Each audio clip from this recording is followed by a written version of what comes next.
Hi, I'm CF3 Loyal, still staying at home every other Saturday, bringing you the latest quintessential Rangers vlog. A little bit later than normal, because I was rough as toast on Sunday and very tired on Monday. But I'm here, ready to talk about match day 7, Rangers 4, Dundee United, get it Rooney, 0. And I loved that.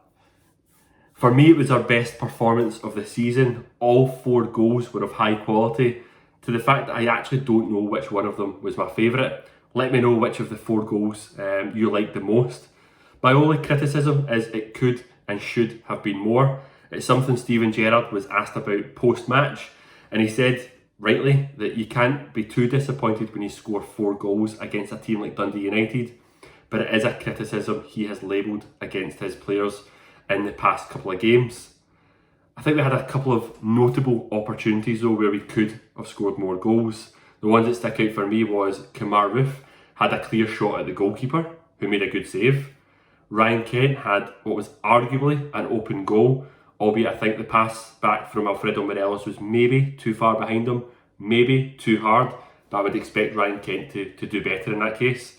And then Calvin Bassey and Yanis Hadji had a good couple of chances in what was a couple of minutes of bombardment on the Dundee United goal. So we can't be too disappointed at scoring 4 goals, but it is annoying when our noisy neighbours across the east end of the city go up to Dingwall and beat Ross County 5-0. For anyone who watched that game, that was not a 5-0 game, but they do now have a +1, from a week perspective, a +1 goal advantage on us. And I think that could be important come the end of the season, and we need to make sure that we are scoring as many goals and taking as many chances as we can to make sure that we are not caught short if it does go down to goal difference. We must be delighted at maintaining our clean sheet. We have now set the clean sheet record for consecutive clean sheets at the start of a season following match day 7. But Dundee United had their chances. They had a chance off the bar, and Lawrence Shankland had a chance at the near post where the goalkeeper, John McLaughlin, had to make a good save. So we can potentially be a little bit fortunate, or feel a little bit fortunate about maintaining that record. But we have the record now, and we can now go on to match day 8 without the pressure of having to chase a record. Anyway, as I normally do, I normally look at the lineup, so let's go ahead and do that. Leon Balogun was included in the starting 11. For me, it was possibly giving Philippe Helander a rest after facing Cristiano Ronaldo for Sweden in the international week.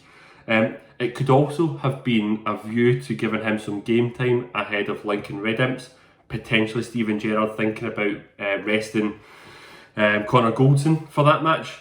But it doesn't matter because Leon Balogun was one of 4 injuries against Dundee United. He pulled up in the pre-match warm-up. Hopefully just a precaution, but he hasn't travelled to Gibraltar. So it'll be interesting to see how long Leon Balogun's out for and when he will return. The next player to talk about in the starting 11 was Brandon Barker. One of the things I've mentioned before in the videos is that when something happens to one of our front 3 number 10s, Joe Aribo in this case, it does leave us a little bit short in quality. Now, Joe Aribo is out for potentially 4 to 6 weeks, and Jordan Jones picked up a knock on international duty with Northern Ireland. So it meant that Brandon Barker did come in again, potentially showing that he's ahead of Greg Stewart in the pecking order. I potentially would have started Ryan Kent, Kemar Roofe and Alfredo Morelos, who we'll come on to shortly. But we did start Brandon Barker, so I think that shows that he is in Gerrard's plans. But he is the second player of 4 to pick up an injury. He picked up a hamstring injury as he was pulling out of a challenge. In a hamstring injury, Steven Gerrard said you tend to be out for a couple of weeks, so I expect him to be missing for what is a busy period for us. All injuries are a blow. We want to have all our players fully fit and available to the manager, especially when you're getting into a tough run of fixtures that I've touched on. But in terms of all the players to get injured from our starting 11, Brandon Barker's possibly the one player that you look at and say that we could possibly cover with other players in the squad. I think the time that he was on the pitch, he possibly looked a little bit less quality than his 10 teammates at the time. Let's touch on Alfredo Morelos. I said that he came on for Brandon Barker. Obviously, the rumours persist. I'm not going to go down the rabbit hole of talking about the latest rumours on Alfredo Morelos because I'm a little bit sick of it, if I'm honest. He is still a Rangers player. It's something I spoke about on the True Blues Loyal podcast that I guest appeared on. Thanks very much, James, for having me on. During international week, Alfredo Morelos stayed behind with his teammates Auchenhowie, and he trained well and he trained with a smile on his face. So it was good to see him back wanting to play for Rangers. And when he came on, I think he played okay. He looked to link up more than what we've seen of Alfredo Morelos in a Rangers shirt previously, particularly with Kemar Roofe. I think they looked like they were on a very similar wavelength. But he was he was the third of the 4 injuries that I'm calling out today, and it was a horror challenge. I don't think any of us are surprised at Clancy's consistency for getting big decisions against Rangers wrong. I don't think any of us are surprised that Claire White is missing. I don't think any of us are surprised that the judicial panel of former referees sitting wearing their green and grey hoops have deemed it not suitable for a red card. Which is particularly ironic when you consider that those in the media who, if you compare it to the Ryan Jack tackle on Stevie May against Aberdeen that they were all outraged about, they all said that he followed through on the ball and he took the player and could have caused injury to Stevie May, clear red card. Interesting, it's a slightly different scenario when it's a player wearing a Rangers jersey, and also when it's Alfredo Morelos. Hardly surprising. However, Alfredo Morelos has travelled to Gibraltar, and that's good news. Steven Gerrard said post-match that it was just a gash, and hopefully he would move on, he would recover quickly from that, and he appears to do so. And that's good news because Alfredo Morelos is only 4 goals away from becoming our all-time top goal scorer in Europe. That's a very impressive record. Be interesting to see if he does get game time on Thursday when you consider that Brandon Barker isn't available. The next player that I want to call out, and it is the 4th of the players to pick up an injury, is Ryan Jack. Now, Ryan Jack picked up a calf injury. I'm advised by one of my mates that it's not the first time he's picked up a calf injury. And it's also not the first time that he has returned from international duty, either with an injury or picks up an injury, which must be a concern for Steven Gerrard and his coaching team. And he's a big loss for what is a busy period of away games coming up. But Glenn Kamara came on for him, and I have to say, despite the history of Glenn Kamara and Stephen Davis, the very passive, lack of forward thinking, they were excellent. Stephen Davis got man of the match against Dundee United, and one of the things that I spoke about on the True Blues Loyal podcast was the role that Glenn Kamara played for Finland. Slightly higher up, definitely more offensive, forward thinking, and we've seen that against Dundee United. That was a very, very good performance from Glenn Kamara. I loved watching Glenn Kamara. When he plays like that, I think he is an excellent footballer. So it'll be interesting to see if he can continue that kind of form alongside Stephen Davis in Ryan Jack's absence. Now, as always, I want to talk about a couple of players on an individual basis, and the first one I'm going to talk about is Ryan Kent. I love watching Ryan Kent at the moment. He is literally a joy to watch. He looks fired up. He really does. He's so dangerous when he's got the ball.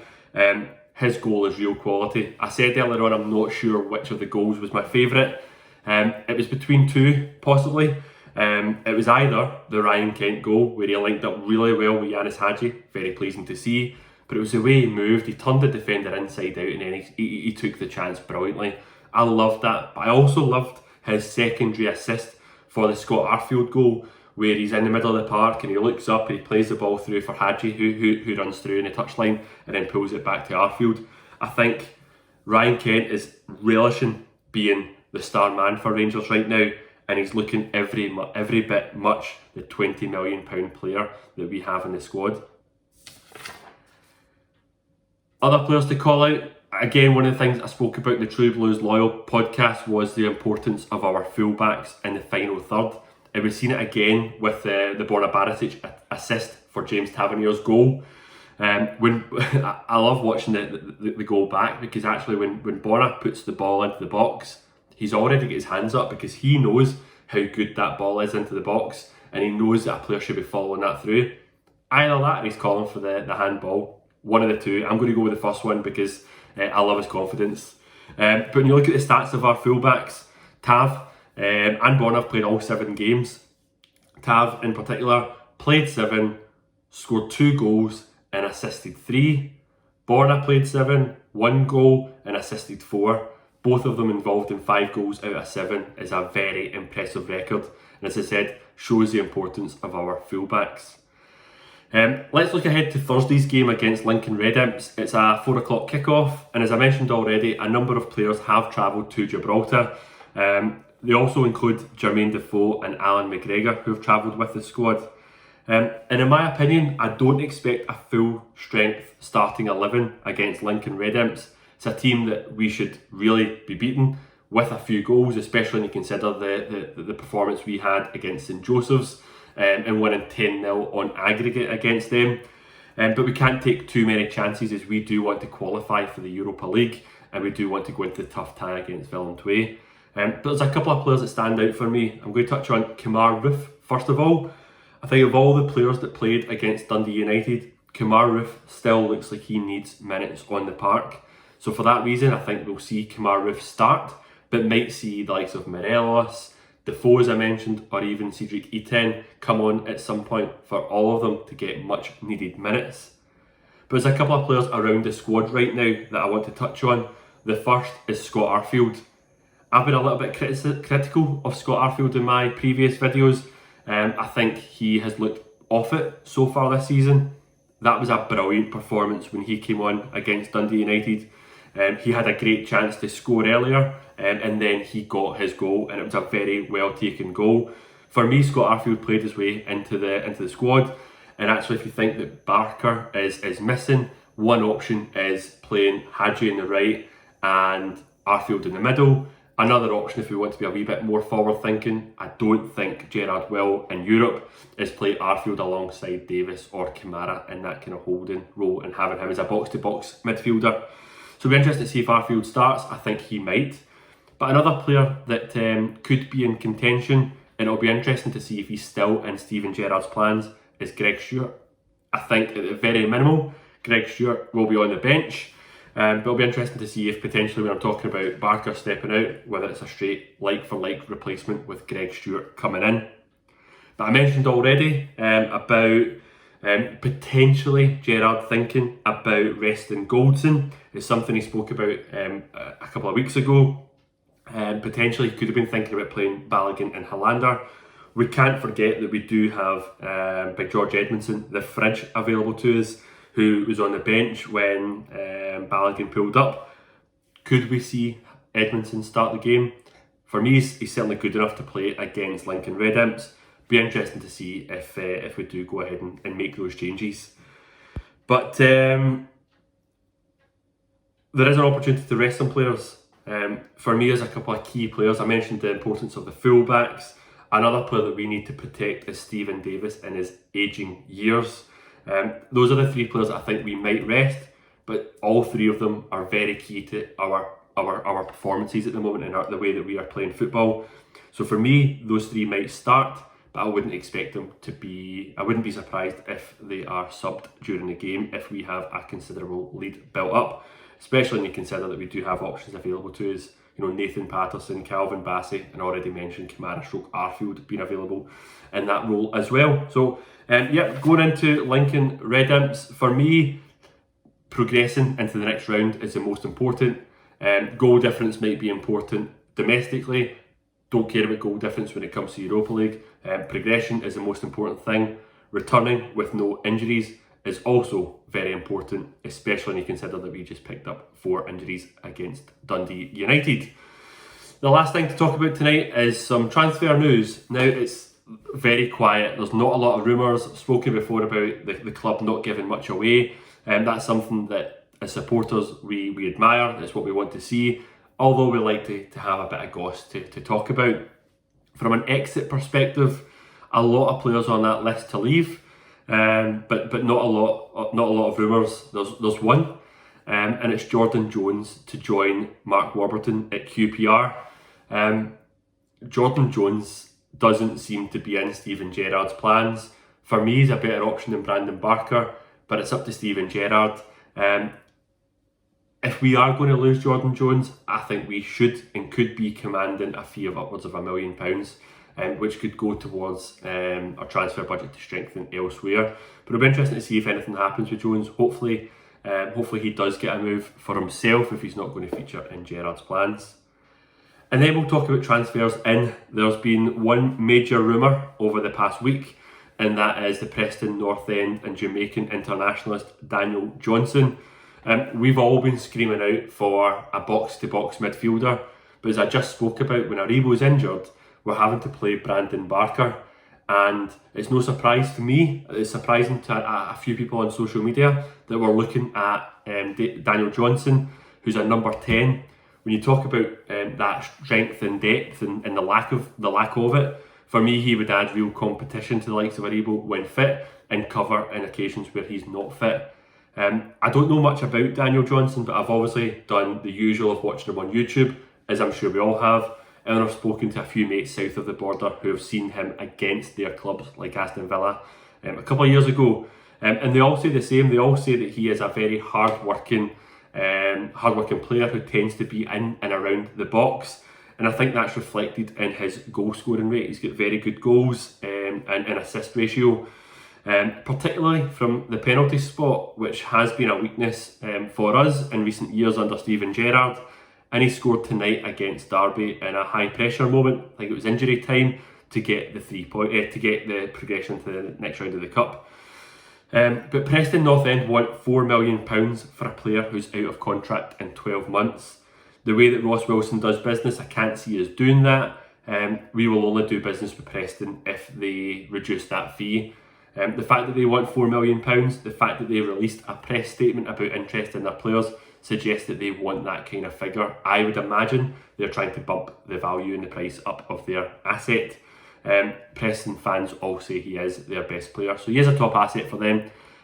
But given he's out of contract in 12 months, I wouldn't want to be paying anywhere near £4 million.